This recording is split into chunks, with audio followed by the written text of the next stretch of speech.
All my life, I have been given a constant message about a personal fail of mine. Despite never having problems with grades or behavior, every report since I was 5 years old has pointed out the same personal failing. Eloise should participate more in class discussions. Eloise is a very quiet student. Eloise needs to be more active in group work. At the end of the year in grade 5, my classroom teacher gave each student a special gift. A gift that was symbolic of who they were or who they were becoming. I remember my teacher gave me a small charm that was a shell. This was to represent that I was coming out of my shell. Isn't that something to be celebrated? I was finally coming out of my shell. But why was this worthy of celebration? What's wrong with having a shell?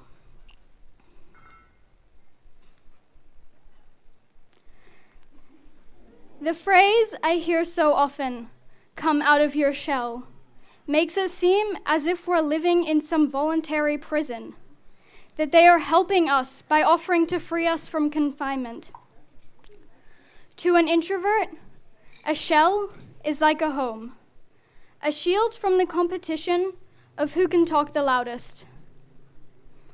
Why are we always trying to teach introverts to be more outgoing? People tend to focus more on how they should change to fit an extroverted environment, but never seem to take interest in trying to make introverts feel more comfortable.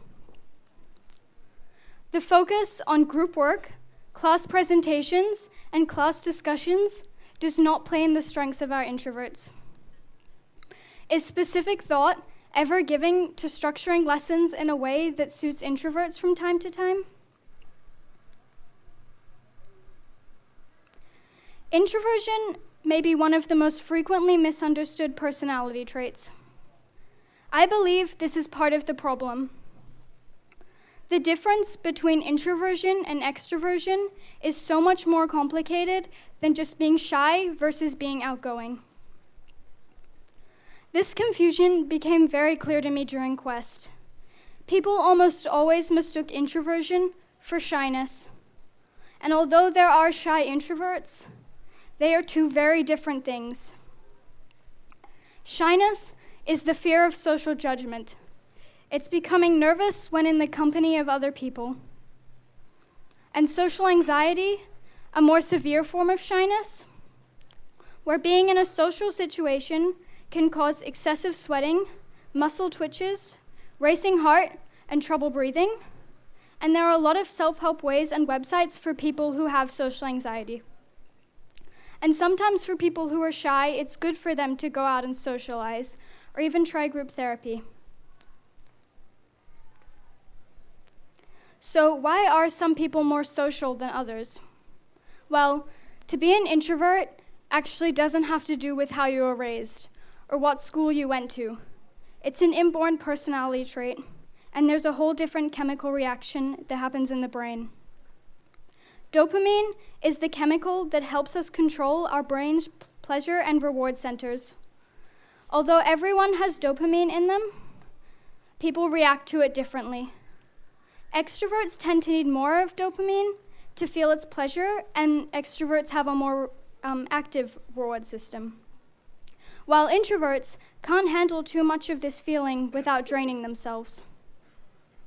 Introverted people have more of a neurotransmitter called acetylcholine. Similar to dopamine, it also has to do with pleasure. Although unlike dopamine, acetylcholine is active when we turn ourselves inward and focus more on our own thoughts. It allows us to think more deeply and really focus on doing one task. Although from a less scientific perspective, for an introvert, just being around people all day can be a simply exhausting experience. Myths around introversion are common. Here are some of the most common myths about introversion. And these statements are just not true. All introverts are shy, and all shy people are introverts. Introverts don't like being around people. Introverts don't make good leaders or public speakers. Introverts are more negative. Introverts are more intellectual than extroverts. And it's easy to tell whether someone's introverted or extroverted. Actually, many people and many introverts are very good at pretending they're extroverts.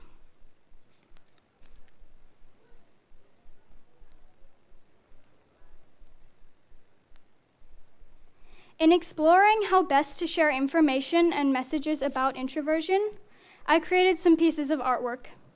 Some of the great visual artists throughout history were introverts. And for people who don't prefer not to talk a lot, visual art can be an important and healthy way to express your thoughts and feelings. And it's also a great activity to do alone. The pieces of art I worked on helped me express some of my feelings being an introvert.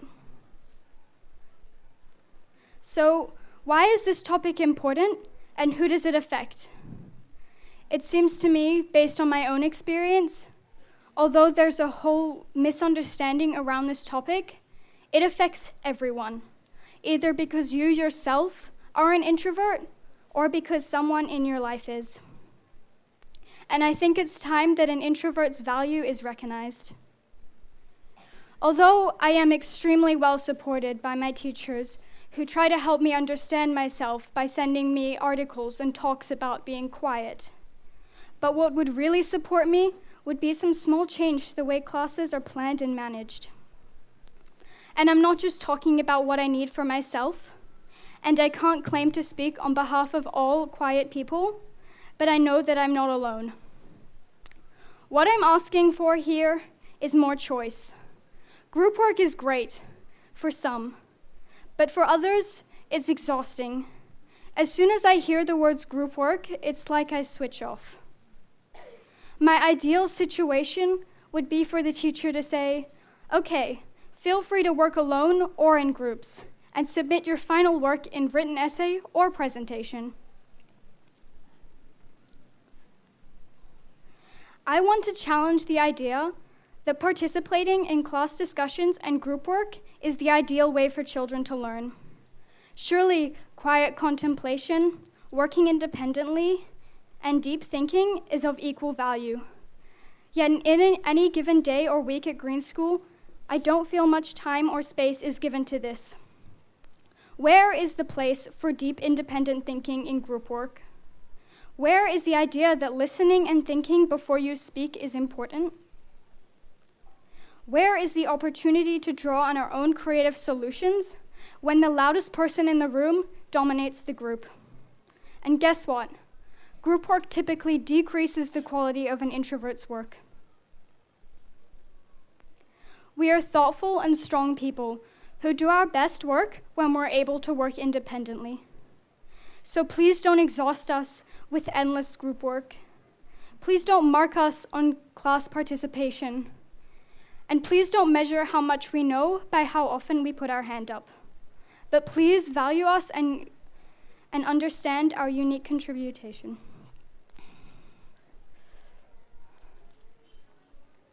So if you're an introvert, you should never be ashamed of your shell, and you should be able to wear your shell with pride and continue to find enjoyment from solitude.